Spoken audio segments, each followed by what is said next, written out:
Supplì filanti alla romana, senza formaggio e senza burro? Buongiorno, io sono Chef Nico e voi siete su Italia Plant Based. Oggi cuciniamo un piatto tipico della tradizione romana. Prima facciamo uno sfiziosissimo risotto al pomodoro, che poi trasformeremo in dei croccanti e filantissimi supplì alla romana. Siete pronti? Per fare questi supplì dobbiamo iniziare con un risotto al pomodoro. Noi di solito ne facciamo molto per la cena, poi quello che ci avanza lo trasformiamo in supplì. Quindi per il risotto ci servirà del brodo vegetale che facciamo da noi velocemente con sedano, carota e cipolla. Insieme al brodo utilizzeremo anche della salsa al pomodoro. Noi la facciamo mettendo a cuocere dei pomodori pelati con sedano, carota e cipolla a pezzetti. Saliamo e facciamo sobbollire per 20 minuti, aggiungendo qualche foglia di basilico verso fine cottura. Dopodiché andiamo a frullare con un frullatore ad immersione per rendere la salsa liscia. A questo punto possiamo iniziare a cuocere il risotto, come sempre partendo dalla tostatura del riso. Noi preferiamo tostarlo a secco, senza olio. Una volta tostato il riso lo togliamo dalla padella e mettiamo a cuocere della cipolla tritata molto finemente con del brodo vegetale. Quando la cipolla diventa trasparente dopo circa 5-10 minuti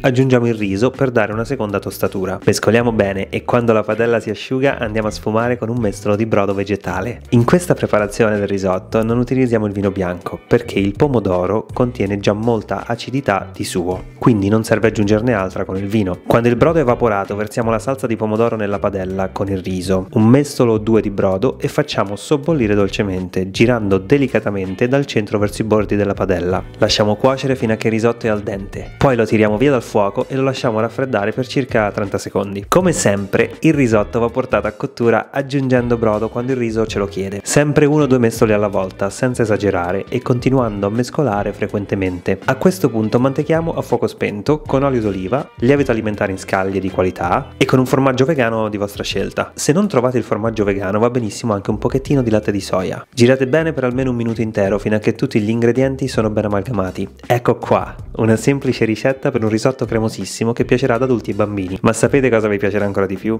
I supplì alla romana vegani. Un piatto di recupero eccellente fatto con il risotto al pomodoro avanzato dal pranzo o dal giorno prima, riempiti con formaggio filante, impanati, fritti e mangiati con le mani. Se volete farli filanti come noi, allora iniziate con un formaggio vegano a fette. Mettiamo le fette una sopra l'altra, poi lo tagliamo a bastoncini di circa 4-5 cm l'uno. Utilizzeremo questi bastoncini per il ripieno dei supplì al posto della mozzarella. Poi prepariamo un piano di lavoro con tutti gli ingredienti. Ci servirà del risotto al pomodoro avanzato, del pangrattato fine su un vassoio o su un piatto grande, del latte di soia in una ciotola e il formaggio vegano a bastoncini. Quando è tutto pronto ci ungiamo le mani con una goccia d'olio d'oliva, poi mettiamo un cucchiaio di riso avanzato tra le mani e lo appiattiamo. Con un dito facciamo una buchetta nel riso per accomodare il bastoncino di formaggio. A questo punto chiudiamo il riso intorno al bastoncino di formaggio, dando una forma cilindrica al riso. Li facciamo belli compatti ma non troppo grandi, ecco tipo questo qui. Per facilitare questa operazione ci laviamo le mani ogni 3 supplì. Poi quando li abbiamo fatti tutti passiamo alla panatura. Immergiamo il supplì nel latte vegetale, poi immediatamente nel pangrattato. Lo facciamo rotolare bene fino a che il supplì raccoglie il pane. A questo punto lo prendiamo in mano ed iniziamo a pressarlo bene, aggiungendo ancora pangrattato sopra fino a che ne è ricoperto completamente. Ecco, dovrà essere così. Siamo quasi pronti, ora li friggiamo. Portiamo l'olio a temperatura tra 160 e 180 gradi, controlliamo con un termometro. Se l'olio è troppo caldo, i supplì diventano troppo scuri,